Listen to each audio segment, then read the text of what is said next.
Hello and welcome to Film Seizure, where we are now in our second week of Guilty Pleasures. I'm Chuck Moore. With me, as always, are Jeff. Say hi, Jeff. Hello. How's it going, everybody? And Jason Oliver. Hey. I've got like 8 pages of notes on this movie. So excited. Nice. Holy fuck. So for $20, you can kiss both of those boobs. Our third boob is Joe Berryhill's back again for a second week. Say hi, Joe. Hell yeah, I'm back. Wait, Joe's the third boob. It's Total Recall. I know. Joe, We stepped on each other's joke. Yeah, I know. I was going to make it too. I'm the paper mache boob in the middle here.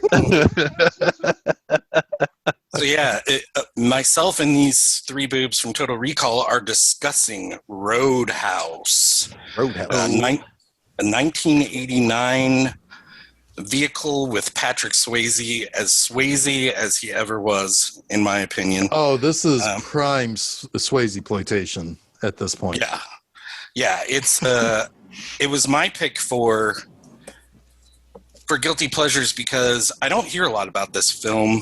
I haven't heard a lot about this film from other people in the last 20 years, but anyone I talk to usually seems to like it, at least a little bit. This time through, it's even more perfect than I remember for me. I absolutely adore everything about this film. I think I probably hear a little bit more about this movie only because of the things that I seek out and do with my spare time. Like I definitely. That sounds rather ominous.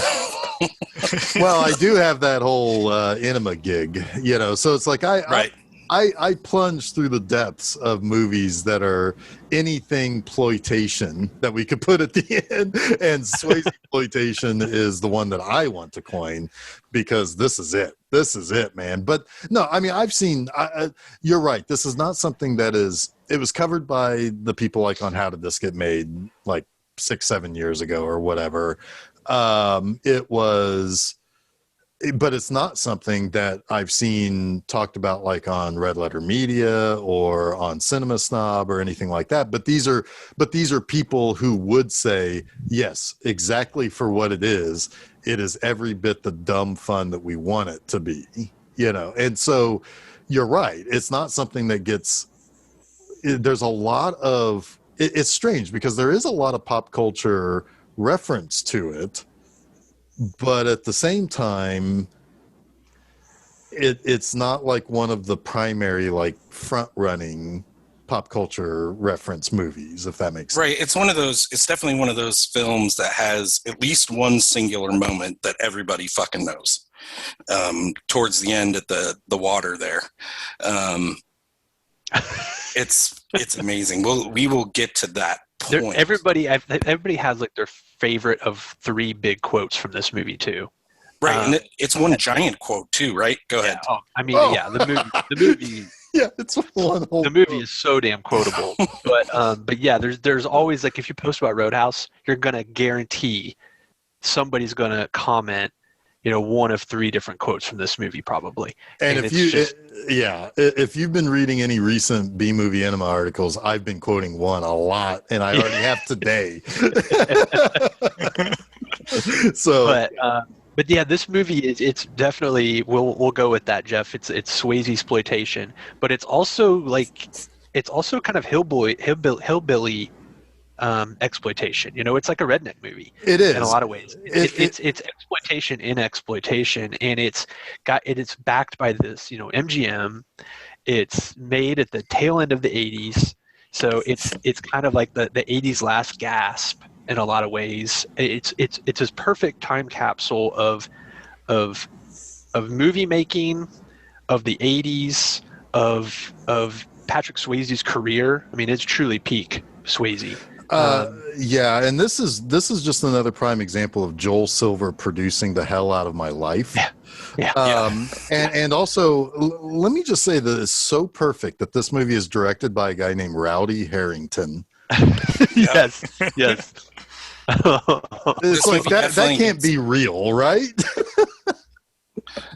He's got an interesting career too. He was like kind of a behind the scenes guy. He was a grunt, you know. He was one of the blue collar workers on films for a while, and then he made Jack's Back, which is a pretty good little thriller with I'm going to say it, Jimmy Spader, and then he made this, and this was, I guess, not necessarily. Was it popular at the time, or did it just gain steam? It gained steam over time. It was badly reviewed when it came out. Not bad. It was like one of those, we can't really recommend it, but if you want this, this, and this, you're going to get it in spades, you know. And right. it's one of the movie the film critics are going to love because it's exploitation. It's what it is. Exactly. And it's crazy though. It's like Rambo. It's like Fists of Fury, and it's like awesome. Yeah, and that's basically what it is. Yes. a few weeks ago, I did. This was one of those episodes of Siskel and Ebert that I had been watching on YouTube. There's one channel in particular that just cranks out these episodes. And that was exactly what they said. It's like, we can't really recommend it, but we know why this is going to be liked. And we understand that this is going to check a lot of boxes. The exact same thing. They said the exact same thing about Rambo 3. We can't recommend it. It's dumb as fuck, although Siskel did. But it was because it's going to be as close to a recommendation, non-recommendation as possible, because if you want these things that you see in the trailer, you're gonna get it, and it's so ambiguous. Like, did I want Swayze's balls pressed against him in these tight ass jeans? Yes, I do. You're gonna get tight jeans. You're gonna get polar bears. You're gonna get monster trucks, and you're gonna get a Sam Elliott. Yeah, you're gonna get white blind guitar men, blues guitar men. You know, this soundtrack is killer, man. It's absolutely killer. Yeah, it's also like one of those old, you know, like "Oh Brother, Where Art Thou?" because the Cody is like a sage. He is. He's like like the blind sage in those movies, those old tales. I know that we all had, at least the three of us normal guys, have seen this and had seen this in the past. Joe, did you have any kind of connection with this film going into watching it for this episode? Growing up, it was always on Channel 4. It was. It was one of those every weekend ones. So I had seen it, but it was the edited version. So I remembered the fight by the water, not so much the throat ripping. Yeah. So it was if you kind want of fun. Throat ripping, you're gonna get it in this movie. Yeah, we got some throat ripping. So it's funny. Like, I knew it happened, but I didn't know exactly when, because I'd always seen it on Channel 4, the edited version. I'm like, I think this is where he rips his throat. It was probably 13 minutes long, edited, I'm guessing. Yeah, right. Because you're not getting the girl dancing with tits out all over the place. You're not just getting everywhere. You're getting tits too in this movie. Oh boy, you do. I still want somebody to answer me. Who is that blonde? Because is she Ben Gazzara's daughter, wife, daughter, wife, Missouri family? So my read on it is that it's his floozy, not wife, but the girl he keeps around for when he wants. Yeah. Okay, fair enough. I like it. I like her. Yeah. So let's. I just want to tell you this. I didn't own a copy of this movie, so I had to rent it on Amazon, and for an extra $1, you could buy it, and that was the best decision I've ever made. I've got a shitty old DVD of it, and it's great because it's a shitty old DVD of it. So yeah, before we get into what this movie is about, I'm going to give everyone 5 seconds to grab a beer. Not you guys, everyone listen. Go get a beer because you need it for Roadhouse. It is a must. I asked Jason the other night. He never answered me, probably because he was drunk watching Roadhouse. I was. This is the kind of movie you have to drink when you're watching. You have to. You have to have a beer. Yes. But what is it? It's and if you can, in an environment where you can throw it at chicken wire when you're finished drinking it. Set up chicken wire around your TV. But and also, if you're watching the edited version, throw bottles at it and say, "Don't play commercials, play the movie." or if you're Marshall Teague, you just throw it on the ground. Just Yeah. crash that mug. Marshall Crash that Teague mug. in this movie is hilarious, and I've got a specific note about him later. He is Ben Gazzara's main goon who gets the throat rip. He is the recipient of the throat rip. But Well deserved. oh my God. Every villain in this movie is fucking stupid, and I want them to die horribly. And guess what? I get that. Yeah, you get your wish. This movie is wish fulfillment. It was originally titled Your Fulfilled Wish, but then they changed it to Roadhouse. Yeah, I mean, because see, here's the thing also. It's like this movie is also, I think before they changed it to Roadhouse, it was Your Wish Fulfilled to this is somebody's specific fetish to Roadhouse. Absolutely. Because every scene of this movie is somebody's specific fetish. Yes. Go ahead, Joe. It was the 80s though, so this movie was rated what? G? PG? Probably. Yeah. It was it was a hard PG. It's weird though. Like I don't know where this falls in. I guess I should have looked in Swayze's like career, but it feels like it's in the middle. So it's weird. He comes from here. From here, he goes to Ghost. That's what I saw that much. So, so I guess Ghost is really where he becomes a superstar, right? Because that movie was massive. Well, I would say what sets him on the road, no pun intended, is to the house of fame is really Dirty Dancing and what? Well, sure. Because that was when he became fantasy for people, and then he was eye candy. Roadhouse, yeah, he was eye candy. But then you get to Roadhouse. Next of Kin was in there someplace. That was after Roadhouse, same year though. Yeah, and he had already been in two of my favorite movies as a kid, The Outsiders and Red Dawn. And Red Dawn, for sure. Freaking love those movies. So I knew The Outsiders. The Outsiders right? is a big. The Outsiders was a big fucking deal too. I mean, that was one of those movies Jason and I watched in film class. That and Rumblefish, I think, were the back-to-back night. Yeah, but. He was always the older kid. He was the sage, right? Like he was the. He's not getting dirty so much. He's trying to stop people from getting. He's like the older brother. Yeah. It's like don't make my mistakes, man. Pull back, pull back, Matt Dillon. So, but anyway, The Outsiders would be a good one to watch at some point too. That's a great film. I love that film. It's been a long time since I've seen that. So let's get into what Roadhouse is. We have James it's almost 2 hours of getting kicked in the fucking face. It is. I think if we talk about every moment of this movie, Joe's computer will shut down. Yeah, I think so too. It's a singular achievement how well people karate kick in those tight jeans. I don't know how they do it. Well, that's why his is always unbuttoned and partially unzipped. That's true, because that's how I would have to do it if I had any hope of not like ripping my ball sack off. Yeah, I'd give myself a hernia if I kicked like above my ankle. Well, maybe they just kept splitting the seat of their pants and they just had a runaway denim budget on this movie. Oh, I guarantee you there's a runaway denim budget on this movie. Like I heard all the tight pants, and when I'm watching it, Swayze's always wearing some loose ones. He knows what's up. Well, he also has that 80s, he is like that 80s linen like outfit. That's like, ooh, he's crazy today. It's the stuff that makes it look like it's an homage to like Fists of Fury and those old kung fu films. It's just amazing what is incorporated here and made into something wholly its own. Mm-hmm. That's what I think I love about this movie the most, is that it takes that lone gunman or that lone karate man, all those tropes, and like makes something new out of it. In a tired idea of a corrupt town, right?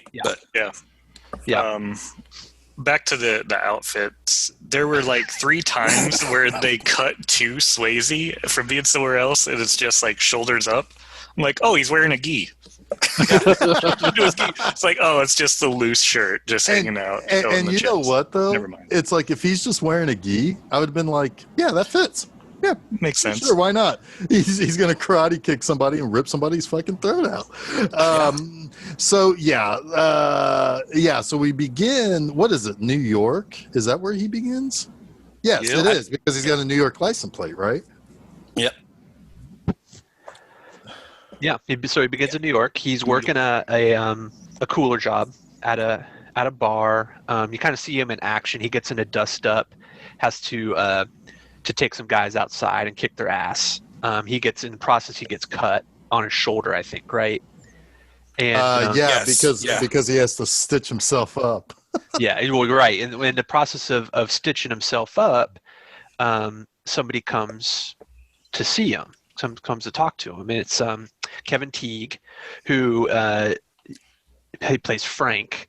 Kevin Teague is always kind of like that guy who's got like resting a-hole face, you know. Yeah. But he's a good guy here, though. But he's a good guy in this, which is unexpected. But he wants to hire Dalton, that's Patrick Swayze, to come work for him in is it Jasper, Missouri? Is that what we decided?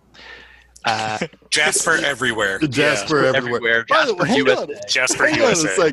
Hang on a second. Are you guys looking at the at the Wikipedia for this? Because it says Dr. James Dalton. I saw that too, and I almost brought that up. He's a doctor of philosophy because he got his philosophy doctorate at. Oh, yeah. Yeah. Okay. So that's something. Was this originally? Was it supposed to be Swayze in this role? Because I think it's supposed to be Woody Allen originally. Another one of those. That was the last movie, Jeff. Oh shit. Joke perfection. No, it feels like it was like this is like supposed to be Bruce Lee in this role. Yeah, maybe. Yeah, that's where the Fists of Fury stuff comes from. Yeah, like I don't know, because I just don't think of him as like the kung fu ass whoop guy. Maybe I should. He certainly looked the part in this movie. Oh yeah, he was. He is buffed out. Yeah, for sure. But yeah. I mean, he is everything us short guys want to be. And this is what we think we are until we look in the mirror. Yes, he was smaller than I thought he'd be. But back to the outfits. No, just kidding. So Kevin Teague, Frank, wants wearing a white shirt, blue jeans. Wants to hire him to be the cooler at a joint that he just bought in Jasper, USA. I'm going to call timeout. I'm calling the timeout. Holy what the shit. fuck is a cooler? This computer is going to not just. Okay, a cooler is a bouncer. It's somebody who, instead of escalating situations, de-escalates them. Yes. Okay, but he runs the entire Double Deuce. Oh yeah, he's a specialized bouncer. He explains what he is in his 3 rules. Fair enough. All right, keep going. I'll shut up. Okay. So Kevin Teague Time out. What's Kevin Teague? What's a Kevin Teague? No, shut up. I'm just kidding. Keep going. What's he wearing? Never gonna work. All I want to do really is get to the part where Kevin Teague, Frank, says that he bought a place that has a bad reputation. It's the kind of place you sweep up the eyeballs after closing. It used to be good, but now it's sweeping up eyeballs, and it's like that yikes. line. I'm just like, okay, whoever wrote this is already a genius. Right. I'm sweep up the eyeballs. So Patrick Swayze doesn't even really negotiate. Dalton doesn't even negotiate. He's like, I want $5,000 up front. I want $500 a night. You pay all medical expenses, and I'm your man. He's like, great, I've got your plane ticket. He's like, I don't fly. I'll get there when I get there. Boom, we got a movie. And I might add that Frank apparently is the richest man in Missouri. Because no, he's not. Dalton? He came into some money. That's all he says. Yeah, he came into some money, and he bought that joint. But as we find out, Wesley is obviously the richest man in Missouri. Certainly. So we have Dalton. Okay, go ahead, keep going, because there's something I want to get to when Dalton settles. When Dalton settles, there's 1,000 things I want to get to. Jeff. Yeah. All right. So Frank says, I thought you'd be bigger, which I guess is a dick joke. And he goes... It's the first time that joke introduced. You can 1,000,000% see. It comes up, I think, 3 more times. Yes. So Frank goes and if gives only he looks down, he would 1,000,000% be able to see the entire outline of Dalton's dick, which is probably not going to be one of those "I thought you'd be bigger" sort of things. Maybe. Maybe not. I don't know. Those jeans are pretty tight. Dalton gives away his beater. He goes and gets his Mercedes. He throws everything he has in life into it, and he drives to Jasper, USA. And the next thing he does is he goes and sits at the bar at the Double Deuce and just does his scan. He surveys it. Yeah, he surveys everything that's going on. He's almost kicked out by one of the bouncers for not drinking.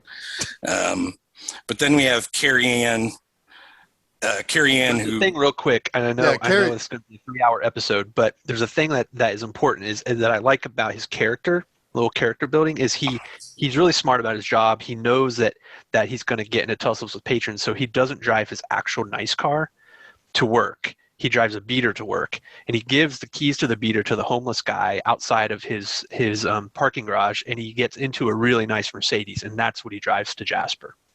Yeah, I think I said that. I didn't say it as deeply. I was going to mention that he buys a beater when he gets to Jasper after he does his surveillance. Because, yes, he knows his car is going to get fucked up, and he doesn't want to bring his nice car there.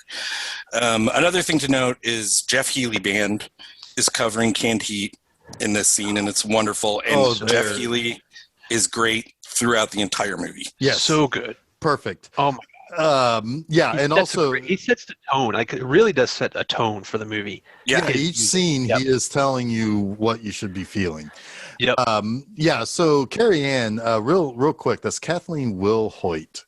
She was, most people are going to know her as Luke's sister on Gilmore Girls, but she was also in like Private School, Witchboard. She was in Color of Night. Witchboard. She was the one who threw herself out the window at the beginning of Color of Night. Defenestration, one of our favorite things. Yep. So she's been in a lot of things, but most people are going to know her. Like, if they can spot her through the dark hair, it's like, oh my God, that's Luke Dane's sister from Gilmore Girls. Yeah, so we learn a few other things here. Morgan, the guy who's going to kick Dalton out of the bar, is described by Carrie Ann as being born an asshole and just grew bigger. Love it. Other people in the bar start to realize who he is. And the story is with Dalton, and all you need to know, the story is you fuck with him, he'll seal your fate. Yeah. Right? So this is the legend that follows Dalton from town to town. Yeah. He is supposedly the second best cooler in all of the USA. Go ahead, Joe. Morgan, played by wrestler Terry Funk. That is Terry Funk, isn't it? Funk. Yep. The entire time I was watching, I'm like, I know who this guy is. I've seen him. Who is it? And then it finally hit. I'm like, yes, that's amazing. Everybody in this bar, like all of the bouncers at the Double Deuce, like clearly the people who made this movie have no respect for Missourians, because they all look like yokels, like literal fucking like inbred yokels, because they're like all their teeth are fucked up, their faces are too small for their head. It's insane. It's the kind of people you get in a roadhouse, man. Yeah. Well, I guess is what you get a little bit outside of Kansas City. Yeah. I thought we already established that we're just in the USA. Yeah, every place. No, the guy says outside of Kansas City. I know. So are we gonna? Thanks for ruining the joke, Jeff. Are we gonna edit it where wherever somebody's listening to it puts their state? Yes. Yes. Indiana. We're in Jasper, New York. We're in Jasper. I also like that that rival gangs emerge, and each gang has their own like hillbilly fat guy. Yes. Oh yeah. Right? Yes. Dalton's got a hillbilly fat guy. But they never fight. No, I want to see a big old sumo fight between the hillbilly fat guys. I know. I couldn't tell them apart. I don't know. That probably says something. Well, poor Tinkle, like, belongs in Dukes of Hazzard, and he ends up in Rambo. Like, that's the character Tinkle. I think his name is Tinkle. He's the goofy comedic effect guy. Yeah, he did not belong in a Polar Rambo bear movie. fall on me. And that's the end of the episode. Thank you. Goodbye. So we semi-meet Brad Wesley. He's driving recklessly down the road as Swayze is heading back in to the bar to give his 3 simple rules, which, Jason, I think you would like to explain the 3 simple rules scene. Sure. I have a few notes that I want to hit before this. That Jeff Healey band is playing behind Chicken Wire. The only other time I've seen this in a movie is the Blues Brothers. Blues Brothers. Yeah. When they don't know any country songs and they just play Rawhide for like 3 hours. Yep. That's the only thing that can subdue them from throwing glass at them because they don't like the blues. Yeah. That's something you do at a bar. At like, you've got the jukebox, and like, I really hate these people, so you play just the worst songs. Yeah. Well, songs you love that would annoy everyone else. Oh yeah. Yeah. Yeah. The also the scene that's coming up here that we're headed towards, I really do think that, like, Patrick Swayze in that scene that Jason's got like 5 pages of notes on, is really like, he's on the level of like a Tom Cruise of that era. Like, I could very easily see Tom Cruise do those same lines, but not better than Patrick Swayze could, if that makes sense.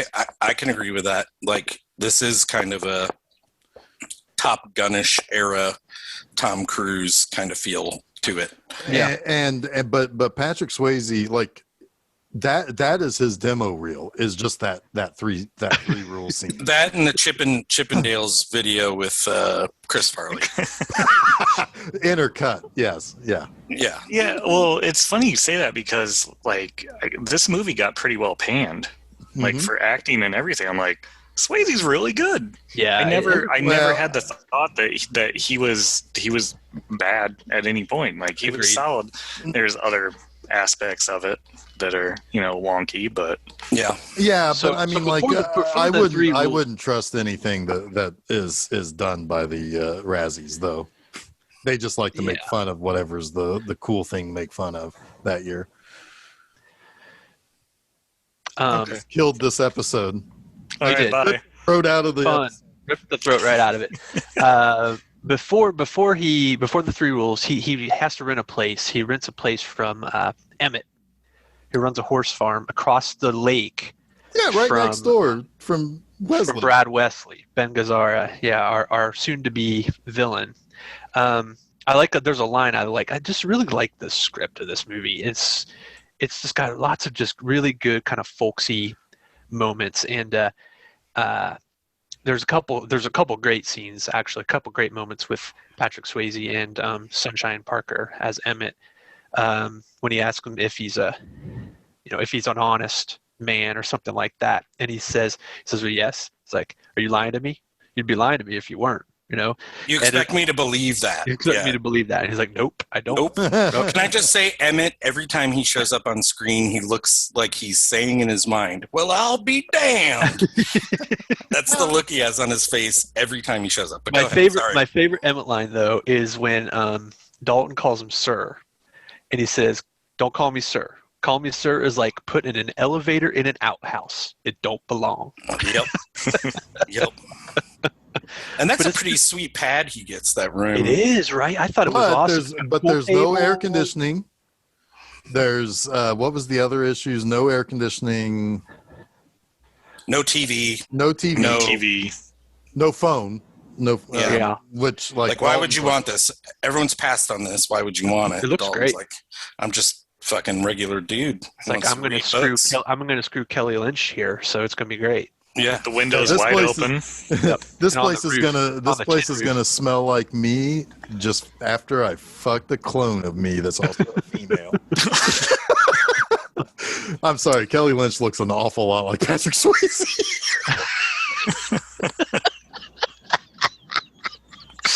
I'm sorry. You just double ripped the throat out of this movie. Yeah. You're like at the moment where you have the claw up over the bad dude, and instead of deciding, no, I'm not going to do it this time, you're like, no, fuck it, I'm doing it. I'm ripping the throat out again. Just this, I don't care. But go ahead, Jason. We go. But yeah, here it is. This is kind of like, I think it's a famous scene, I guess, in this movie. It was one of my favorite scenes. Tom Swayze. Jesus. Tom Swayze. Patrick Sawyer. It's kind of like a Glengarry, Glenn Ross kind of. It is. It very much is. It is. I was going to say the exact same thing. Good eyes. It is. He kind of comes in as this is where he introduces himself to the staff of the Double Deuce, and he's going to make his presence known. He's going to lay down how things are going to work. If it's his way or the highway. He right away fires Morgan for not having the temperament for the job. He just wants to fight. I think he spots that it's like Morgan's just a wild card. We can't have him. He's not going to follow my rules, so I need him out. Morgan asks, "What am I supposed to do now?" And Dalton says, "Well, there's always Barber College." I love it. Love it. Oh, at one point at the beginning, I don't mean to go, and I don't really mean to go back. There's a couple of hair jokes in this because Morgan's got like that really curly hair. But at the beginning, at one point, somebody called Patrick Swayze hockey hair, or something like that. But yeah, anyway, Swayze's hair is glorious in this. So then he's got three simple rules. The first one is never underestimate your opponent. Expect the unexpected. Very important. Second rule is take it outside. Never, if shit gets real, don't fuck it up inside. You want to get them outside. Take it outside. But the third rule is the most important rule. Third rule is be nice. And be nice until it's time to not be nice. And somebody asks, well, how are we supposed to know when that is? And he says, because I'll tell you. He says, you won't. I'll tell you. You won't. Yeah. I'll tell you. You're the bouncers. I am the cooler, right? And that's kind of like the whole thing. And he goes into the be nice quite elaborately. He talks about the fact that if somebody starts something, you tell them nicely, politely to stop. If they continue not to hear you, you tell them again to nicely to stop. If you need to walk them out, you do it nicely. If two of you have to walk him out, you do it nicely. And there's a great life lesson in this scene too, because the one guy says, what if they call my mom a whore? Yeah. He's like, well, is she? He's like, don't overreact to things that aren't true. Like it's not personal unless it is. Yeah, it's a job. No, it's nothing personal. That's exactly what he says. Yep. Yeah. And that's a really great life lesson. Totally. Especially in customer service, which we're all very familiar with. Yeah. And we all want to get out of most of the time. Yeah. Yeah. I'm tired of being told my mom's a whore. I gotta be honest. Oh, I get told that 4 times a week. Yeah, and basically we learned from this, this scene that nobody ever gave a shit about the Double Deuce.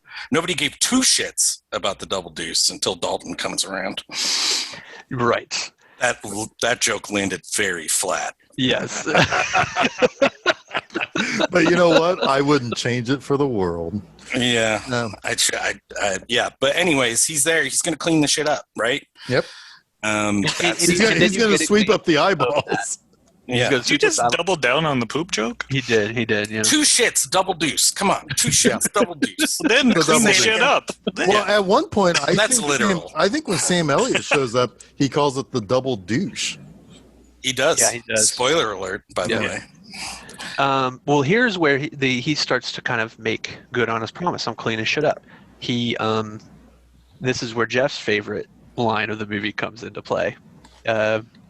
Go ahead and tell us, Jeff. Yeah, so it's so the first night after things have changed, this one guy comes in with his hot little blonde. Everybody in this movie is a blonde if they're female. So one of the hot big hair blondes with big hair comes in, and I guess that is how you can tell Kelly Lynch apart. Is her hair is not big; it's flat. Yeah, she's more refined. She is a doctor after all. Yes. You know, I don't know if I trust the 25-year-old doctor patching me up, but anyway, that's why she's doctoring in Jasper, USA. Doctor jobs for you and me. Yeah. Yeah. So she, anyway, they come in and they get up and he has the girl dance on the table. And like, Swayze's like, hey guys, fucking do something about this.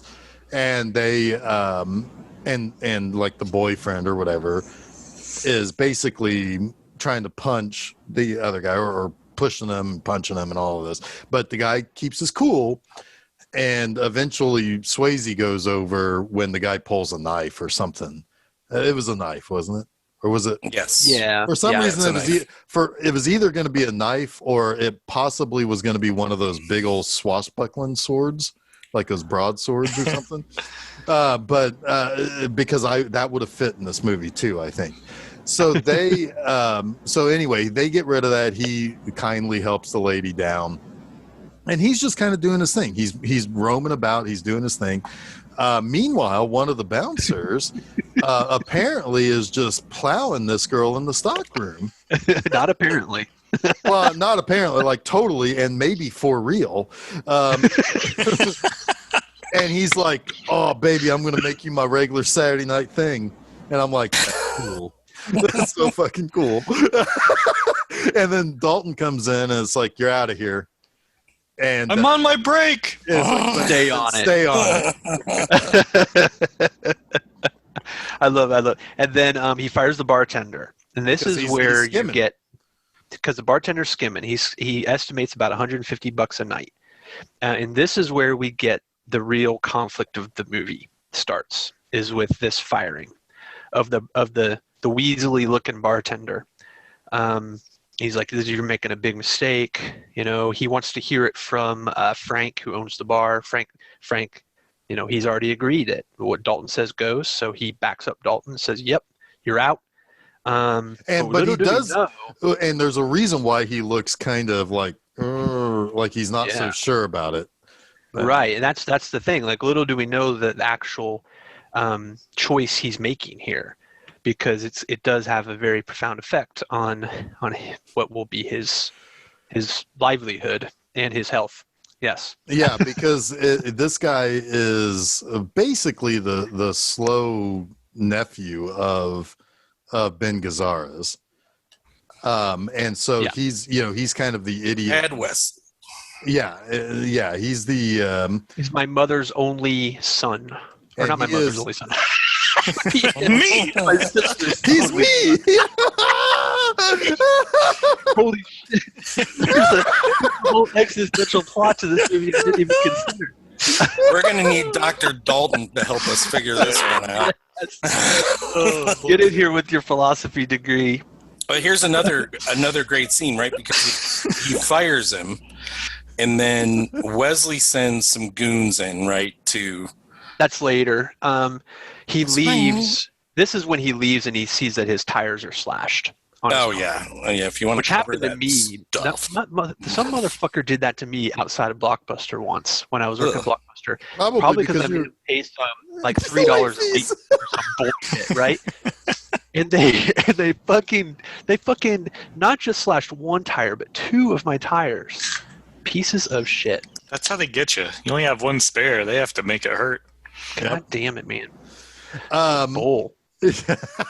Yeah, I think that going back to my previous comment about how everybody from Missouri in this movie looks fucked up, I have a feeling that everybody is somebody's slow cousin or nephew that has to work here because we made a promise to hire the slow guy that's the relation to my mom or something. Oh wait, that's me. I made the same fucking. I didn't do that. That's amazing. That's amazing. This is the best episode already ever. So my next note is about him getting slashed in the stomach. So somebody get me there. Yeah. I think that's the next major thing. That is the next major thing. The next night. Yes. Yeah. So Wesley sends some goons. Is it Jimmy at this point? I think he says Jimmy. And no, Jimmy's the bad guy, the real baddie. So he sends a lower level. No, yeah, he sends the group of four. Yeah, and they're in Frank's office, right? Yes, because there's one guy who kind of looks like yes, Chuck. There is one guy in the gang who kind of looks like middle management man. Because he's kind of balding a little bit. He's tall. He's kind of lanky. He just looks like the guy who's like pushing papers for like the. Like, so we have squad. And in his opposite is big fat guy with suspenders with Tinker. Tinker. Yeah. So we have Tinker. We have the bartender that got fired and middle management mug. Yes. They're in there. Oh, sorry. The middle management guy kind of looks like buff Kyle MacLachlan. Maybe. Oh, I see it. Yeah. Kind of there. Uh-huh. I don't know. I just called him Twin Peaks. I don't know his actual character name. That's fine. We can call him Twin Peaks. Twin Peaks, Tinker. Tinker has Twin Peaks. And my mother's only son guy. Me. are in there, and they're telling Dalton, like, you think you can make this choice, but you can't. And Dalton's like, oh, really? I'll show you what a choice is. And he basically gets in a roadhouse fight with them, and he breaks one of his own rules. He doesn't take him outside. He fights him inside the bar. He doesn't have much choice because this is a shakedown. This isn't a normal situation. Yeah. Right. And he throws one guy out the window. He gets slashed in the stomach pretty bad by a knife. Yep. I don't know. And then somebody comes and starts beating. No, the fat guy comes in and starts beating up Tinker. I think there's a sumo aspect to this scene. I think you're right. Sumo Fu happens there. Yeah. Yeah, Sumo Fu. Thank you. Whatever your name is, Joe Bob. Thank you, Joe Bob Oliver here with the. This whole fight makes Frank really happy, and he's like, things are looking up, and Swayze has that line where he says things will get worse before they get better. Yeah. And then he goes, and then this time the cut is too bad. He can't stitch himself up. He has to go to the hospital, and this is where he meets his clone, Dr. Clay, as Jeff would say. She also went to medical school. Yeah, they're both doctors. Right. Yeah. This is the famous line. She asked him if he wants a general anesthetic, and he says no. And she's like, "What do you like? Pain or something?" And he says, "Pain don't hurt." Everybody quotes that from this movie. Yes. It's like the least quotable thing from this movie, in my opinion. Well, it's followed by a better line where he says, nobody ever wins a fight. Right. Yeah. And that kind of gets lost in that scene. The best line in this scene is when she reads back his medical documents to him. He brings them with him. She says, so add 9 staples to your dossier of 31 broken bones, 2 bullet wounds, 9 puncture wounds, 4 stainless steel screws, and that's just an estimate, of course. Do you always carry around your medical records with you? And he says, it saves time. Yes. I did love that. He's got his briefcase. Is like, one moment. Yeah, but then he asks her out and says, you should come by the Double Deuce sometime, which she does later. Dressed as a picnic table. Yeah, yes, she does. I would eat a sandwich off of her. Which is almost like a sandwich off of Patrick Swayze. Yeah, almost. You got to cut that out of this episode. I don't want my wife to hear it. No, she's just the tablecloth. There's nothing wrong. Yeah, you're right. There is nothing wrong with that. She's wearing her clothes. Yeah. But then we get our first look about like how Brad Wesley is. Like they show all those goons at his estate next, right? And he's like, one of you guys need to apologize for this. And they all apologize. And he's like, I believe you, Tinker, but I don't believe you, Twin Peaks middle management man. And then he's like, you know why I don't like you? You're a bleeder. You bleed too much. And he basically kicks the shit out of him. That's another thing I think people quote from this movie is that line. And they're like back to back in the film almost. Mm-hmm. Most definitely. But yeah, he ends up beating up middle management man and kind of sets the tone for what kind of guy he is, right? Yeah. It also is like a weak way of of showing that he is a tough guy himself and he can fight, because they gotta make it fucking believable Gazzara. a little bit later. Yeah, when Right. Swayze fight, which is one of my knocks on this movie. But this is also the scene in which we find somebody who drives around a monster truck. Yes. Just on the reg, just driving around Yes. town in a monster truck. That's their that thing. is my note. Fucking monster truck, Bigfoot. Yeah, I was like, that's Bigfoot, right? And sure enough, that is Bigfoot 7. I don't know if you guys saw that in the notes, made specifically for the movie. I didn't, but that is not surprising because it looked exactly like Bigfoot. And I'm going to admit that in 1989, as a 10-year-old, I was a monster truck fanatic, and I had like How could you not be in I had the a 80s? working remote control Bigfoot that I loved to death. Did you used to crush your Hot Wheels with them? Oh, most definitely. Yeah, absolutely. This movie cost $15 million. 14 of that went to Denim and Bigfoot. Denim and Bigfoot. Yep. Yeah. But we can't take anything away from this movie, because the truck being there is just foreshadowing for a wonderful scene later. Right? We can't knock foreshadowing. There's too many things happen in film that are unexplained. At least we know where that's came fine. from. No, that's fine. I just found it super hilarious the very next scene when it's just parked in the Double Deuce parking lot. Yeah, it's there a few times. They paid for it. They have to use it. Oh yeah, they do. That's true. They use it for its primary function later. Yeah. This is like the story of Tammy and the T-Rex. Somebody bought a $13 million big truck. It's like, I have it for a weekend. Make a movie around it. Yeah. That's how this got made. Boy, howdy, we're watching the Jeff made. Haley band. Yeah, the Jeff Haley band is playing, and in the background, Bigfoot. Yeah, we got Jeff Haley and Bigfoot. Let's make a movie. Let's do this. And God damn it, they made a fucking movie. Yeah. Yeah, I mean, I don't think you could have made a better movie with starting from those two elements. Yeah. Yeah, it's like a modern day card game where you pull two topics and then you have to make a story about those two topics. Yeah. I don't know if Joe's dying over there. Oh my goodness. Good. So this is when I think we get our first meet of, is it Morgan Garrett? Is that his name? Why can't I remember his name? Are you talking about Marshall Teague as Jimmy, or no? Sam Elliott, Wade Garrett. That's not quite. He calls him. Yeah. Does he call him? Yeah.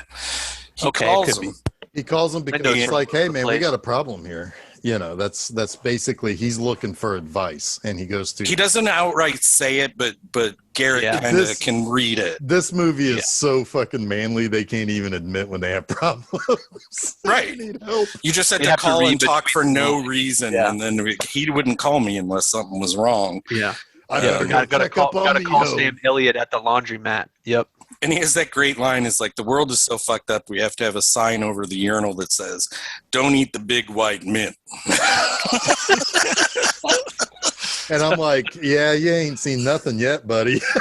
It's like, you haven't even seen the depths of stupidity that this world can go to. No.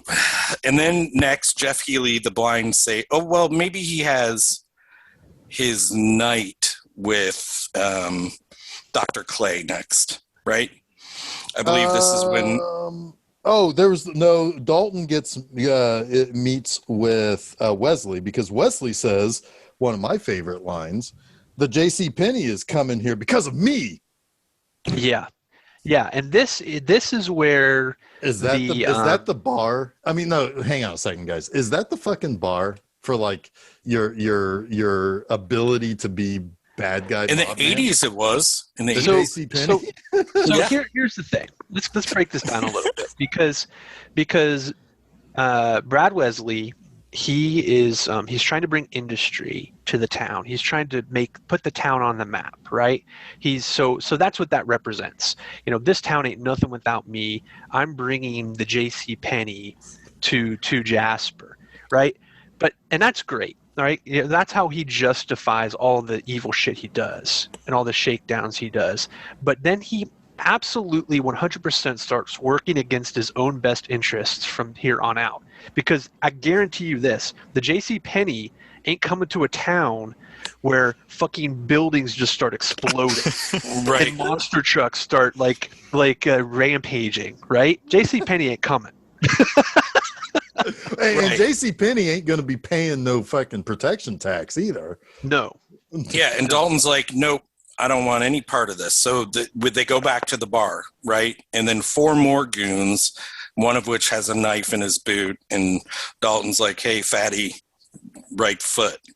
And they basically like mop the floor with these dudes. They drag him outside, they kick the shit out of him. As the picnic table comes in. The picnic table shows up, yes. It's the perfect example of they have the synergy that they've created. Like everything is humming now at the double. Yep. They've had their Metamucil, and it's all working. It's all working out. The fiber is kicking in, baby. Yeah. taking the shit out. Yep. And then this is when he goes back home with Kelly Lynch and fucks her against the most uncomfortable wall in the place, which are just stones. It's like a fireplace. That is not going to feel good. She made some faces that made it look like it didn't feel good in that scene. She wasn't very good at sensual actress in that scene. He's like, fuck, these rocks are like, oh god. If he had turned the other direction, you would have seen like just her back covered in blood. They must have filmed this. This like 5 times the other way, and her faces looked like she was in pain. So they're like, put her against the fucking wall. This is the only way we're gonna get this to work. Yeah. So then he goes out, like they do it. And then he goes out on the roof naked and smoking a cigarette. Hell yeah. She wakes up and walks out there. Or go ahead, Jeff. No, I've got a real question. I was confused whether or not he was smoking a cigarette or if it was cold that night, because it's like he doesn't drink. He was smoking throughout the movie, though. Yeah, I did realize later that he was smoking throughout the movie. But like, it seems like he's kind of a straight edge dude, like Jason, you remember Cobra, all of the things. He drinks a beer later too. That is true. I think doing Tai Chi. He's just, when he's working, when he's on the job, he takes it very seriously. Right. But yeah, he's out there smoking, and she goes out there, and then basically, we get Patrick Swayze torso hotness, and then they're doing it on the roof, and then you have Brad Wesley across the lake, like, this ain't happening. We're going to do something about this shit. As he's fondling himself. Yeah, probably. There's one thing we did skip. Dalton had made one, like, kind of friendly friend in the town, which is Red, the guy who owns the shop, who also happens to be the uncle of Dr. Clay. But Red is this is how we learn that Wesley is shaking down everybody for money in the town, doing his protection, air quotes. Yeah. This is how we build the town. You give me money and I bring in J.C. Penney, and everything's going to be awesome. You give me more pennies, I bring big pennies. You guys get the catalog and you can circle what you want for Christmas and go from there. And everybody's so happy. Yeah. Yeah. Then Dalton comes in and kicks the shit out of all of that plan. At some point, Dalton gets a stop sign thrown through his car. At another point, I love that he just kind of doesn't utter any lines. Right. Yeah, I love that. Yeah, because Keith David ends up getting the new bartender job. He is the only black person in this movie, I think, and he's just in the background, way in the background. In fact, all of his lines get cut too. But then also, like, what was it before the Keith David shows up? Keith David shows up. All I know is, go ahead. I don't remember. Wait, what? Jason. All I know is that Dalton goes back to the bar after that night with Dr. Clay, and the blind sage Jeff Healy tells him, like, hey, Brad Wesley used to have a thing for her. It's just what I've heard, but you might be messing around with the wrong thing. And Cody, his name is Cody, I think. Cody. They knew each other from other towns. Right. So Cody, when Dalton shows up, is like, "This is Dalton, everybody. You know, like, this is my dude. He's gonna clean this shit up. He's gonna end you. Yeah, he's gonna seal your fate." Yeah. But yeah, what happens then though is I think the night after Dalton and Wesley have their meeting, is when Red's hardware. Yeah, so Garrett shows up first. Yeah. Garrett shows up. Wade Garrett shows up, and Wesley had already cut off the liquor to the bar. Right. And Dalton's like, "I'll take care of this." He calls some other distributor. They bring in liquor, and Wesley's goons show up, and they're actually winning the fight this time. But the greatest cooler of all time, played by Sam Elliott. Joe, who is he? What's his name? Oh, Sam Elliott. That wasn't good. But he goes out and he saves the Coors from getting I was off selling Dodge Rams. Showed up the right time with my Coors Banquet beer. Still not good. Leaning into it though. Man, we need Joe, Sam Elliott, and Mike Nelson, Nick Nolte together. just for 2 hours. But yeah, Garrett comes in and saves Dalton, and Dalton jokes like, "Hey, I had this in hand." But then that evening, while they're at the bar, like, everything seems to be going good. Dalton and Garrett are back together. Life is good. Then they blow up Red's fucking bar, or Red's shop, Hardware store or whatever. Yeah. Yeah. Yeah, it's kind of like I think it was like I don't know if it's hardware or if it's like general store. It's something, but he has because doesn't he also sell Patrick Swayze like some stuff for the car too? Sells him a windshield. Maybe. Yeah, I think there's also an important little piece of plot here where in between Garrett showing up and Red's getting blown up, Dalton, Garrett, and the doctor, Dr. Clay, all go out. They hang out together and they go to a little diner and they stay up all night, and Garrett and Kelly Lynch, Dr. Clay, are dancing. But there's an important moment that happens where you kind of get a little bit of a backstory on Dalton and something that happened in Kansas City, and it's sort of a continuation of his conversation with Wesley from before, where Wesley's like, "Heard you killed somebody in Kansas City. Wasn't really self-defense, was it?" And it kind of rankles Dalton. So now you find out in the diner scene, Garrett says, "It wasn't your fault. You know, you weren't. How were you to know that she was married? Some guy comes at you with a gun. It's you or him, and he killed this guy in Kansas City." So that's kind of where you kind of get the sense that, okay, Dalton is kind of self-destructive because he's a little bit racked with guilt over the fact that he killed this guy, and maybe he didn't have to. There you go. So that's important. I think it's one of those character things, and then that also comes into play later with the doc, because the doc thinks that he's just later becomes kind of a madman, and she doesn't want anything to do with him because he is maybe a killer. Yeah, right? only a little bit of a madman where he physically rips a dude's throat out with his bare hands. Right. Only and a little. With the earlier guy, he totally ripped his throat out too, right? Yes. They hint at it earlier I think so. that I heard he ripped the guy's throat out. Yeah. But he did it under duress because a gun had been pulled on him. Right, exactly. Might have just mentioned. Yeah, Sorry. we did. But that's his response. You got a gun, I got a hand. I got a hand. You've got a throat too, but That's like the Fist of Fury fucking, he's got that special move, man. I love it. Fucking love it. So where the hell are we? Red explodes, and then there's a confrontation at the Double Deuce, right? Yep. Wesley shows up, and this is when Jimmy is in actually in a scene for the first time where he causes some kind of havoc. Yeah, he's always kind of like off there, like just waiting to jump in. You know, like he's the heavy we're waiting for. He's second in command or whatever. Yeah. This is where I do make a note here about him. Marshall Teague's got a little cross earring, so I just wrote "Goon for the Lord." Yeah. Because also he makes a bunch of Christploitation movies now. So, are you saying he kicks ass for the Lord? Well, he goons for the Lord. You can take that however you want.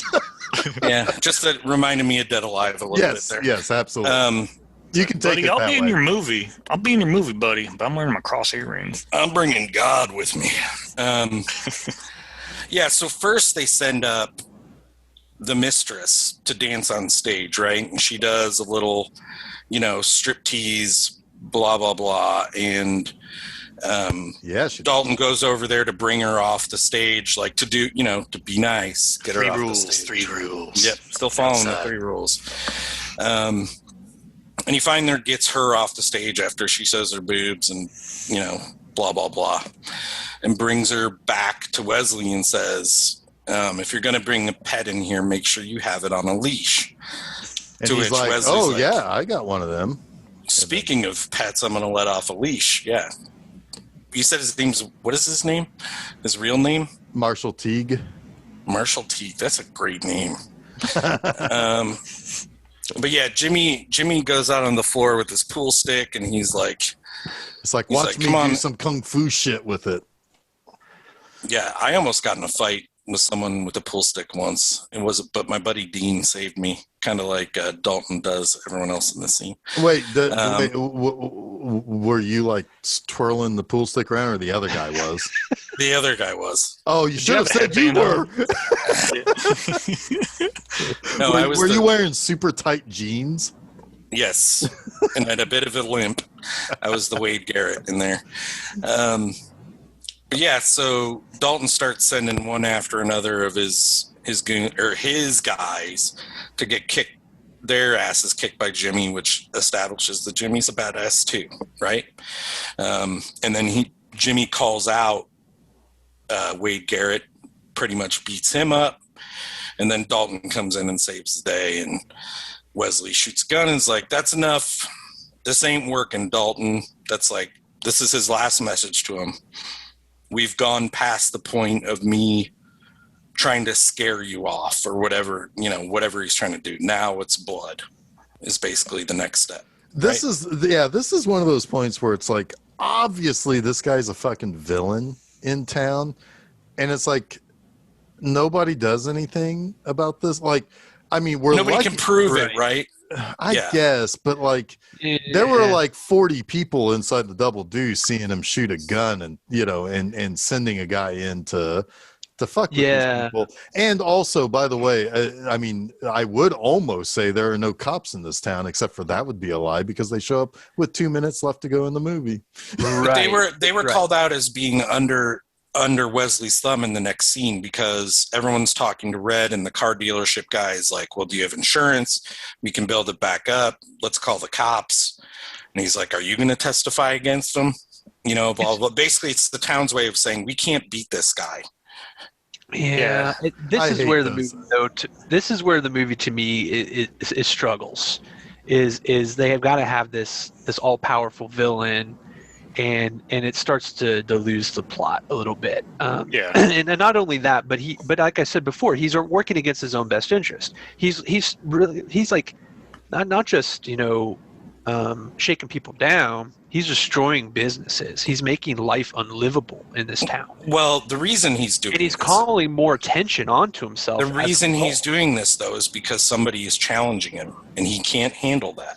Yeah. Before Dalton shows up, he's got everything under his thumb. It's definitely it's ego gone wild. But like I said, it would be in his best interest to. I don't think it's a conscientious decision, though. I think it's a reaction to how he's being pushed, because he's an egomaniac. This is what you do. If somebody beats you in one area, you try to beat them bigger and better. But it's an interesting idea because it all comes down to $150 a night. Whole thing, right? Because the Teague Tillman, you know, he just lives with losing $150 at the bar every night, right? That's the price he has to pay for peace from Wesley. Yeah. But you know, Dalton's not having that. So then it comes down to, okay, should it really be that big a deal for Wesley? But you're right. It's like it's this battle of wills that ends up, you know, spiraling out of control. Yeah. Yeah. But in the end, I mean, obviously the good guy's going to win in a movie like this. But if he were a more no one ever wins a fight, Jason. If right, that's true, Chuck. That's true. But one guy does win a murder. One guy does end up winning. Yeah. Yeah.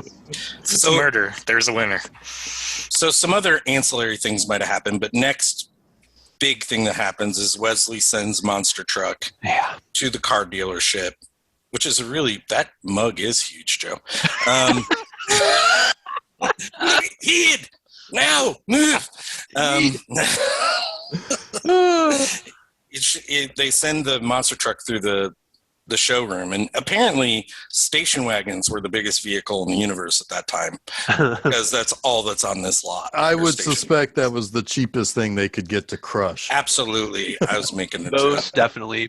Those were probably Woodies were on their way out anymore. Yep. Yeah. That's the Griswold mobiles. It's like that they didn't wreck in the vacation movies. What can we buy in bulk? Woodies. Woodies. Yeah, and then Wesley tells old Doctor Girl, like, you need to get him out of town or I'm going to start killing people. To which this is where the movie really starts going, right? Like, it's been going. This is like this is where it flips us over and starts doing us from behind, I think is what you mean. Yeah. We've been getting it on for like an hour plus at this point. This movie's almost 2 hours long. I cannot believe that this movie, there's nothing about this movie that feels like it should be almost a 2 hour movie, and yet it is, and it doesn't feel like it. And no, never. I mean, I could have watched another hour and probably not felt it. There's an 85-minute Rambo movie. This movie is almost 2 hours long.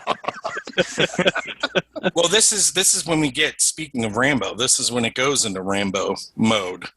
You know, we have Dalton going home, and then Dr. Clay showing up, and him like, you're just here to tell me to leave town, and I ain't going. You know, she's like, well, you're probably crazy. And then another explosion. If we didn't have enough explosions, Jimmy blows up Emmett's place.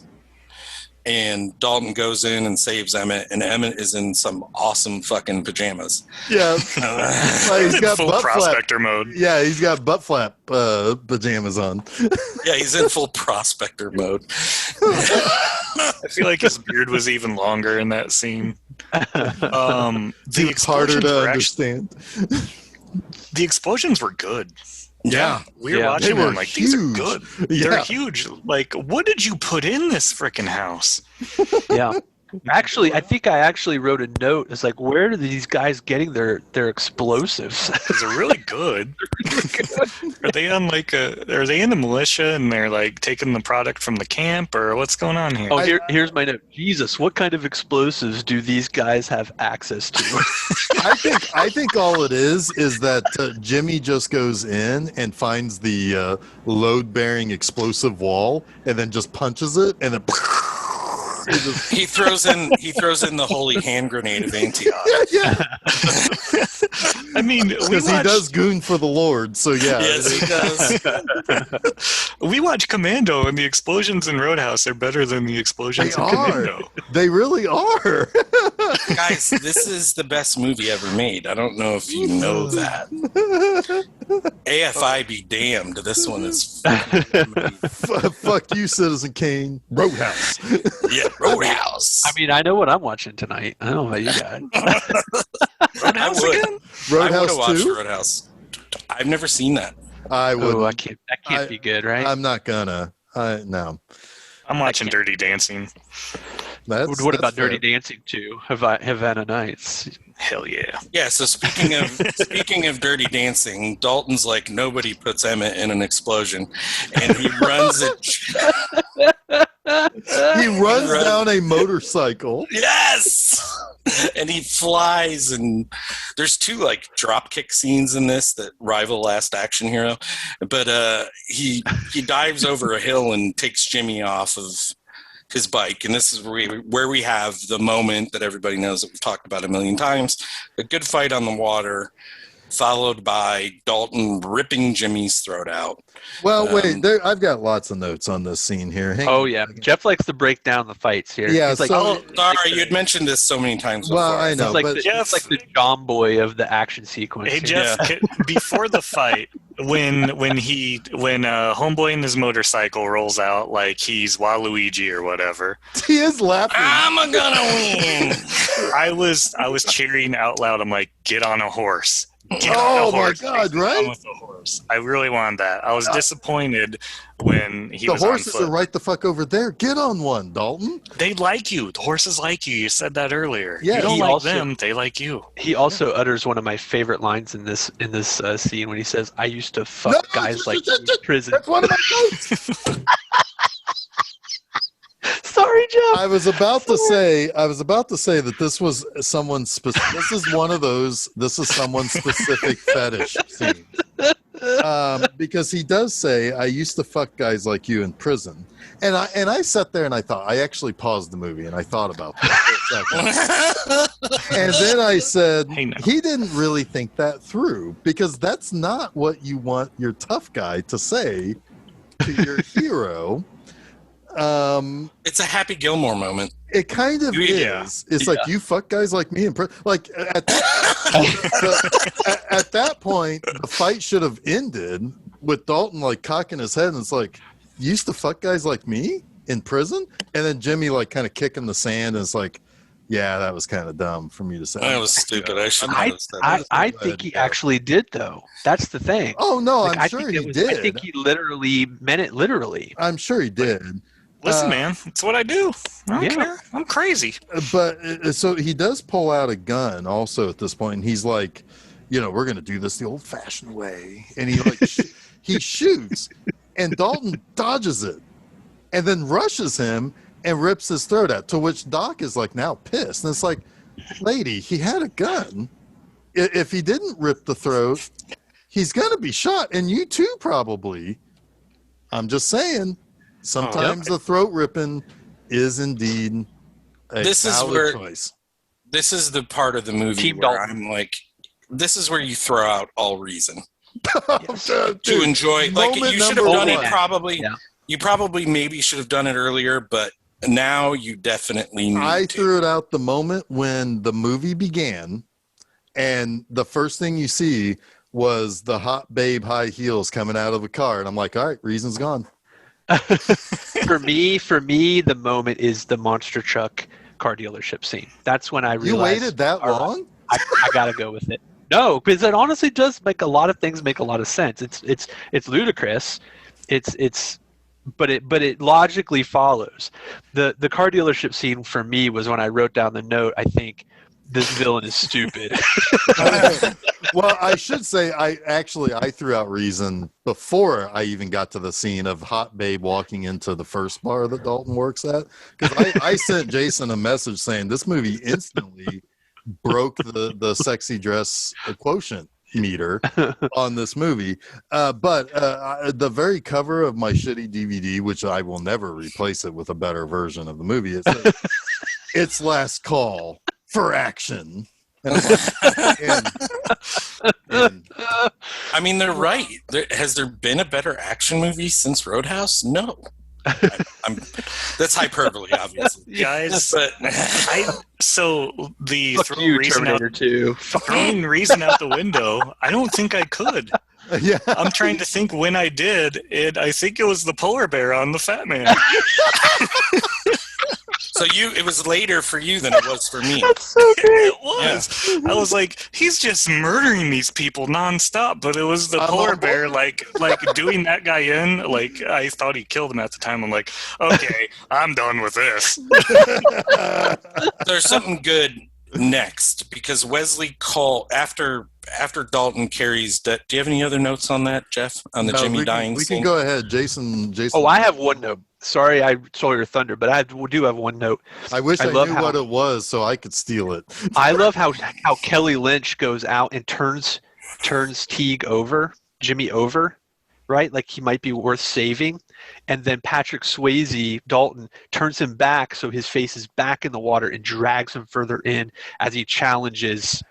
Oh no! He challenged him first, and then Kelly Lynch ran up, and then did she turn him over last? Because I thought that she walked off, and he just was kind of like, all right, well, I guess I'll go to work tomorrow morning.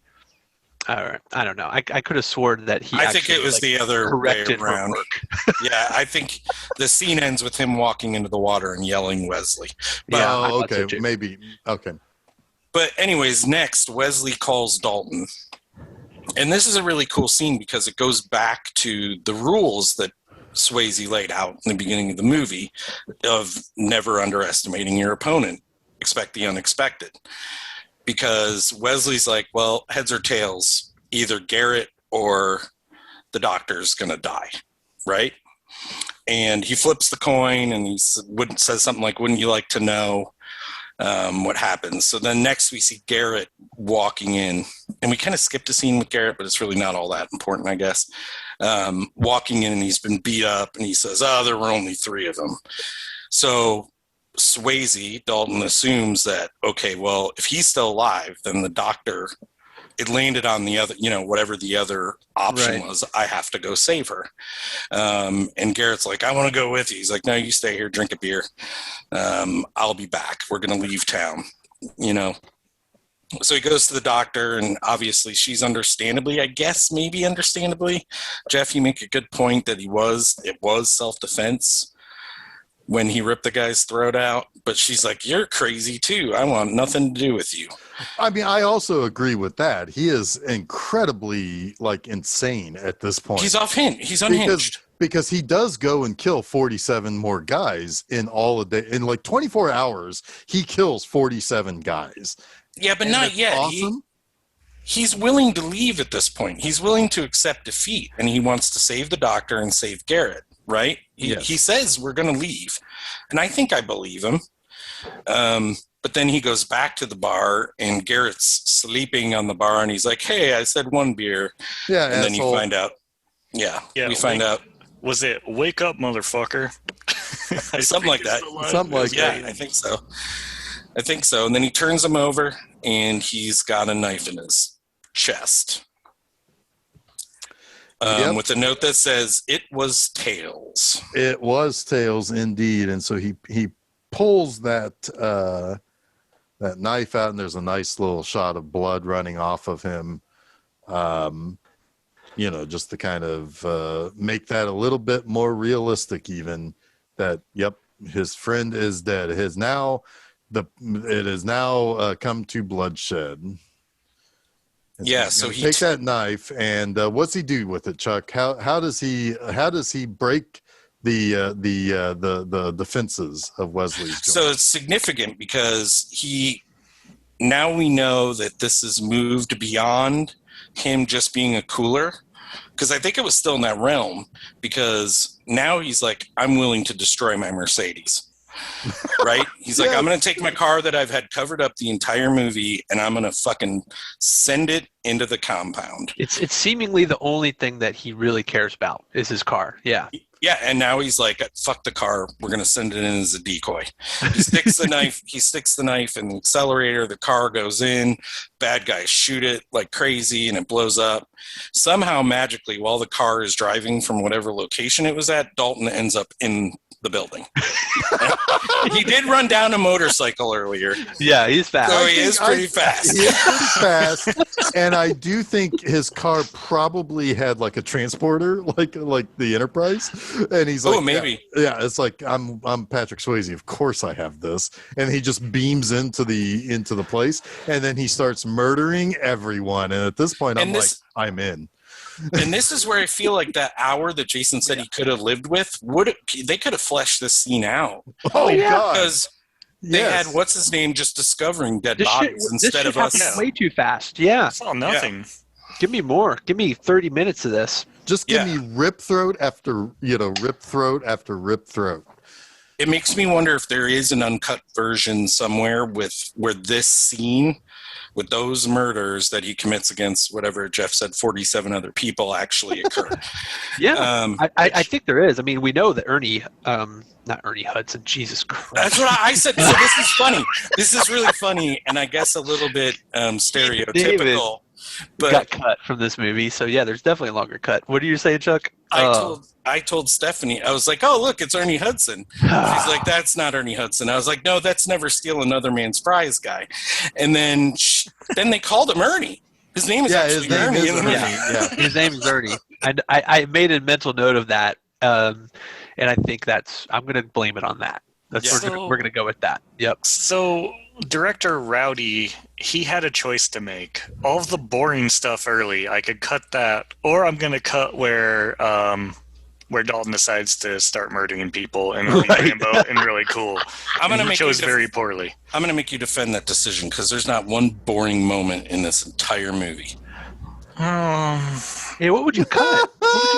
Oh shit! I'm being serious. There's nothing boring about this film. Hey, you know what? You could cut some of that romance stuff out. That was gross. Let's just get more murder in there. Yeah, that would have been at the age of 12 watching this movie for the first time. Would have said and did say, I'm pretty sure. I get you though. There should have been. I mean, I said it earlier too. There should have been more to this scene, for sure. But we don't get robbed of Tinker, who ends up in the game room, which Tinker exploitation. Which leads to another great line in here. But there's Dalton, also the great like he's a he does the curly or the yeah, he does. He totally does. Yeah. It's curly. Yeah, he does the curly when it's falling on him.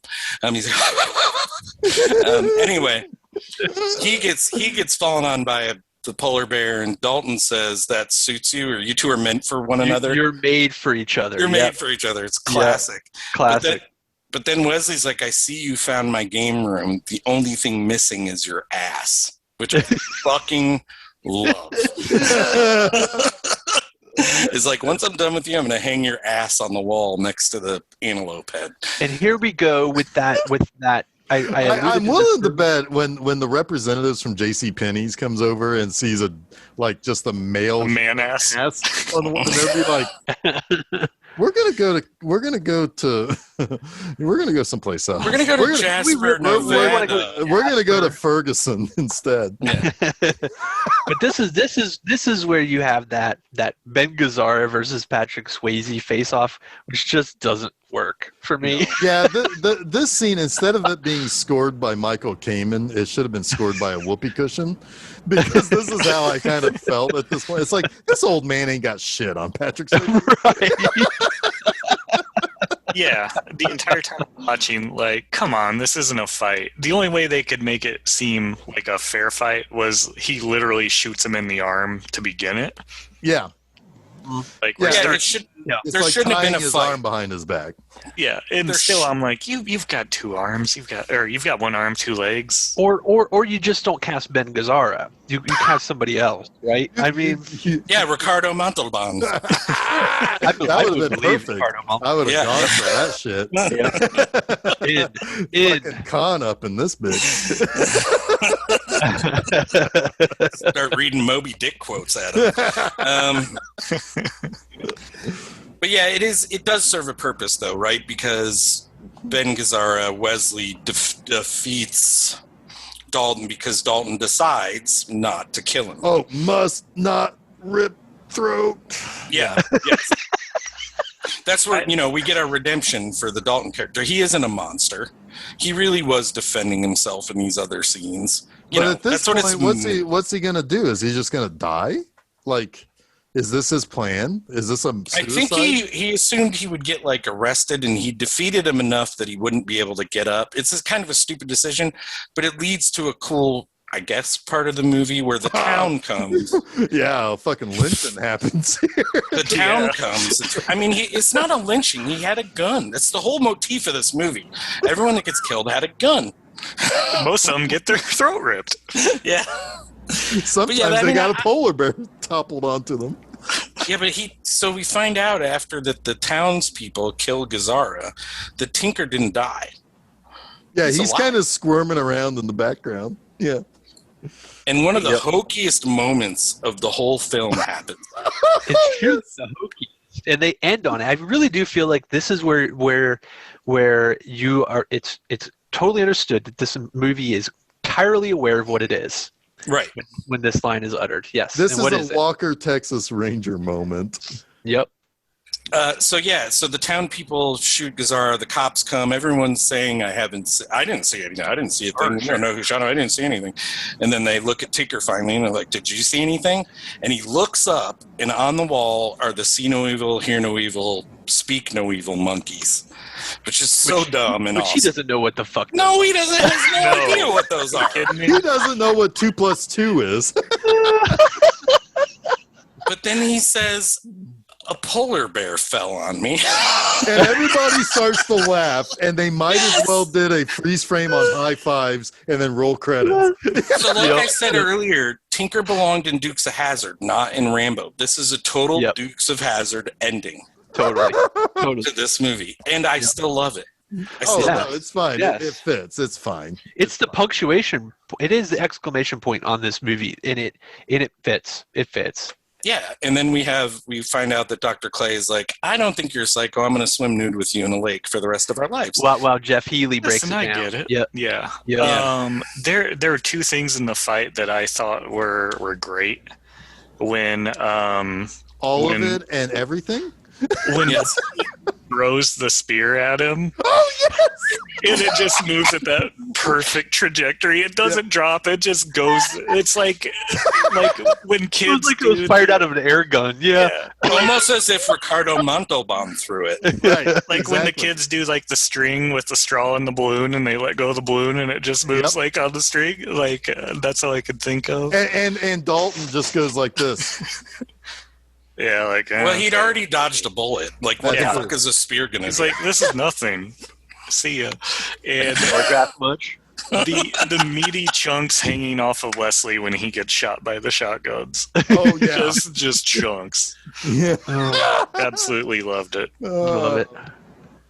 And of course, after he gets shot, of course he falls into a glass table.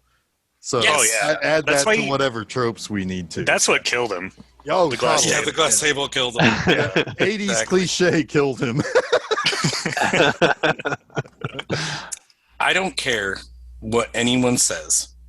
For all its flaws, this movie is flawless. Yes. What are the flaws again? I don't remember.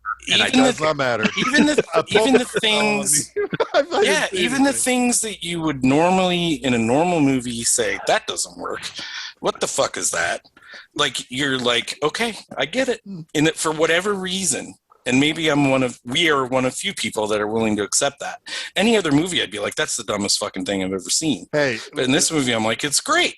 We went through this last week. I unapologetically love my choice. You unapologetically love your choice. I have a feeling that continues at least for one more week. That's actually in a couple weeks, right? Not last week. Last week. Last week. So I married an axe murderer, right? We haven't done them all, but this is my favorite of the month. It absolutely is. This is the one that you can very easily take to a party, and it's like, hey, everybody, let's do a fucking Roadhouse night or something. Let's get pissed and watch Roadhouse. Yeah, let's get pissed. Let's everybody get into their tightest pair of jeans, even if it makes you like basically sterile for the rest of your life. Do it. It feels like to me like when I picked Bound last year. Yeah, it's like I hadn't seen it in a long while. I always knew I loved it, and it's kind of timeless. Like there's no, there's no, you can't take anything away from it. Oh man, was this the last movie of the 80s to do or was this the last movie ever to do like the pink font before maybe Drive brought it back? As a kind of an ironic throwback, because the title font on Roadhouse, I'm in on that pink strip. Oh, it's supposed to be like a neon, right? Kind of like neonish. Yeah. Days of Thunder had it too, not to Did it really? Oh man. Yeah. All right, well, that was after this for sure. Which, didn't we describe Days of Thunder as being the last 80s movies of the 90s? Yeah, it was the last 80s. I think we did. But it came out in 1990. Yeah. This is definitely it is also really important to frame this as well. This came out in 1989. The action heroes of the 80s were the really manly men like Stallone and Schwarzenegger and Chuck Norris, and even to maybe a lesser degree like your Charles Bronsons and stuff like that. This really was kind of setting up the 90s, where you have the pretty boy hero instead. A little bit, a tiny bit of a Renaissance man too. Like he does this Tai Chi. He's a philosopher. Exactly. Yeah, he's not here to just shoot you in the face with a bazooka. He's going to be nice to you first, and then rip your throat out. But that's. But I mean, this is kind of a good framing to understand that this is kind of, while the end of a decade is the beginning of a new kind of hero, a new era. And in a way, it segues nicely into it's next week's episode, right, of Last Action Hero, right? Yep. Which comments on the action hero of the 80s. Right. Yep. They're 100%. They're big cavemen Neanderthals compared to what the 90s would be. Yeah. Guys, I have an anecdote from the Wikipedia page on this that I have to read. Is it the Broadway? The off-Broadway? No. Oh, then I'll read that one. It is oh wait, I lost it. Hold on. Do you want me to talk about the musical real quick? Yeah, do that real quick. So in 2003, an off-Broadway musical production of Roadhouse was staged as a campy comedy by Timothy Haskell, as seen by its full title of Roadhouse, the stage version of the cinema classic that starred Patrick Swayze, except this one stars Tamac from the 80s cult classic The Last Dragon, wearing a blonde mullet wig. So that what is was it a with real Patrick thing. Swayze movies that do off Broadway? Because the same thing was with Point Break. They had an off Broadway thing. Remember? Yeah, it's the That's power hilarious. of Swayze. Everyone gets a little Swayze sometimes. Yeah, as I said to my. Oh, I like it. Yep. Yeah. All right, so this was my Joe tilted his head like I was all right. I forgot I'm on camera. I was reading a Wikipedia page thing, then I was like, okay. I had to throw a response. It was unrelated, but it's perfect. Go ahead, Jason. So this is funny. Apparently, Kelly Lynch's husband, Mitch Glazer, is really good friends with Bill Murray, like best friends, kind of good friends. And Kelly Lynch, when she was interviewed by AV Club at some point, said every time that Roadhouse is on, Bill Murray or one of his idiot brothers are watching TV, and they're always watching TV. And one of them calls my husband and says, in the voice of Carl Spackler from Caddyshack, Kelly's having sex with Patrick Swayze right now. They're doing it. He's throwing her against the rocks. That's fucking amazing. That is awesome. Yep. Throwing her against the rocks. Yep. That's what I'm calling it from now on. That's so weird. Throwing her against the rocks. Can't come out tonight. I'm throwing my wife against the rocks. It's like, gotcha. Nice. Yeah. Here's some more stories. Following the death of Eric Garner, the New York City Police Department began using a scene from Roadhouse as part of a mandatory 3-day retraining course for 22,000 officers expected to, quote, be nice, under pressure. I knew that was coming. That's amazing. So that must have worked. That's perfect. Well, Well, but it obviously worked so well because wasn't NYPD the plunger in the butt people? Well, let's not defund the police. Let's roadhouse them. We have to be careful here, though, because the messenger of those 3 rules has ripped out 2 throats. Yes. Well, and maybe more. Yeah. What, Joe? That's something I wanted to talk about. How many times did he actually follow the rules? His own rules in the bar. The first time? I think that was not often. Yeah. Yeah. But yeah, I think I kind of mentioned this, and I don't know if I drove it home, but he definitely didn't follow his own rules when Garrett got killed. Oh no. Because he did not expect he underestimated his enemy in that scene. Right. And I might have said that earlier. I'm sorry if I No, you did. You did. And but that bears repeating. But Joe, you're right. Knife boot guy, he did try to like, hey guys, get out, basically. And he was nice about it. And it's like, hey, what are these people doing? It's like, well, they're drinking and having a good time. And it's like, but we're closed.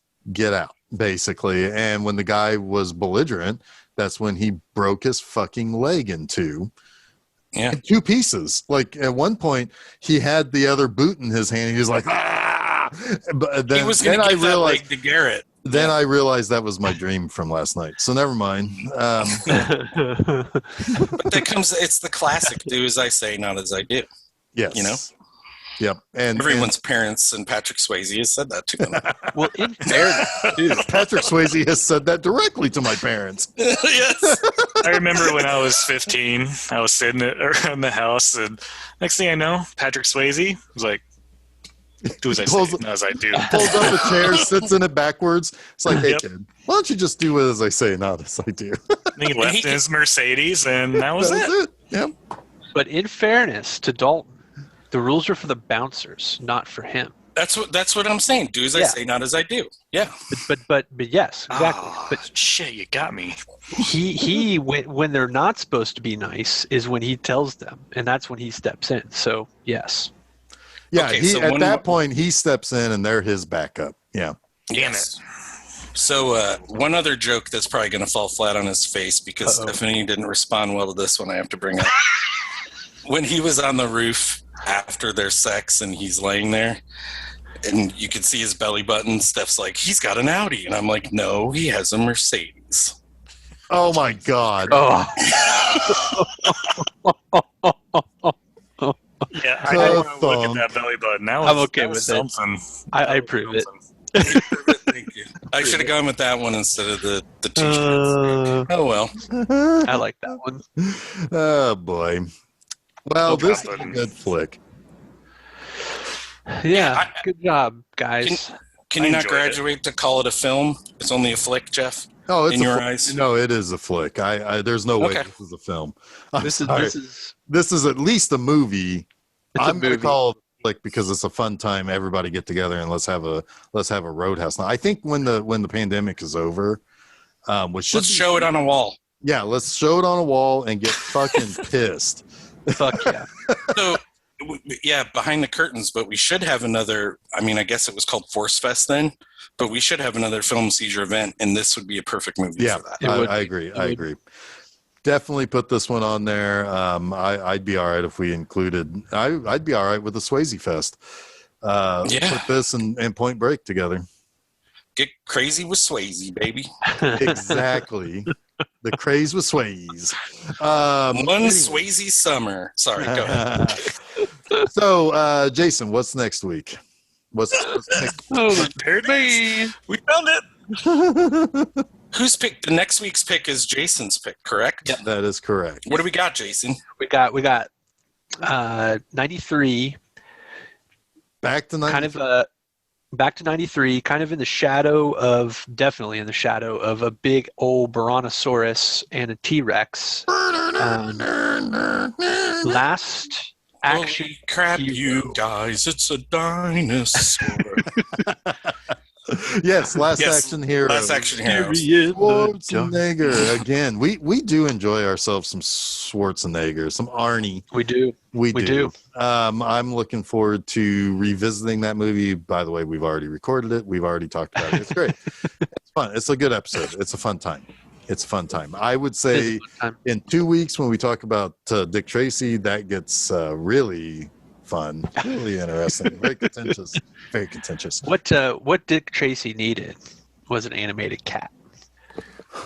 I disagree. Anyways, That's perfection, really. Yeah. So new episodes. So you can get that next Wednesday. New episodes every Wednesday of Film Seizure. Go over to Facebook, Twitter, follow us there. So you can be kept in the know. You can also subscribe to us at SoundCloud, at Google Podcasts, Apple Podcasts, Stitcher, TuneIn, what's the other one? Spotify, and Audible. So those, all those places. You can go to filmseizure.com. You can find all those various links in the little sidebar. Go there. Monday, in my episode of Monster Mondays, which is also found at filmseizure.com and all of the places that I talked about, is 1980s The Fog. Oh, hell Got some ghost pirates and shit. Hell yeah. So is that a Carpenter film? It sure is. It sure is. Yep. So that should be a good time. And our good friend Tom Atkins is in that too, is right? He sure is. He is Land Pipe with Jamie Lee Curtis. Jamie Lee, yeah. So does he throw her against any stones? No, but he picks her up in a truck. Okay. Yeah. Picks her up a truck and he lays her down into bed. And uses his monster truck, if you know what I mean. Squashes her Woody. He lays his lady down. Bigfoot number 8, if you know what I mean. More like 4 3/4, but that's cool. Folded in half. It's like a baby's arm holding an apple. Anyway. So then you can find all of those things at filmseizure.com, all those places I mentioned earlier. Speaking of fruit and sex, I don't know, this upcoming Friday, bmovieanima.com, read my article on The Hot Nights of Linda. Another one of those Jess Franco, Lena Romay movies. Most notable because at one point in time, Lena Romay is really going to town on a banana, and that's pretty good. That is pretty good. So you guys do those things. Follow us at the places. Go to the websites. Come back next week for Last Action Hero, or stop off early, listen to The Fog, then go to The Last Action Hero. I'm fine with whatever you want to do. I don't really care. I'll rip your throat out. Choose your own adventure. All right. So, Joe, thank you for joining us on some Guilty Pleasures. You're going to hop off of the train at this point before The Last Action Hero comes into the station. Thank you. You'll have to jump back on the train at some point, though. Yes. Yeah. Yes. We'll find you a really good movie. You might like Slapshot in June. I could. I just know I'll catch up to the train somewhere around Jasper, Missouri. I like it. Yep, indeed. All right, so until next week when we do some Schwarzenegger things, I am Jeff Arbuckle. I'm Chuck Moore. I'm Jason Oliver, and you have been listening to Film Seizure.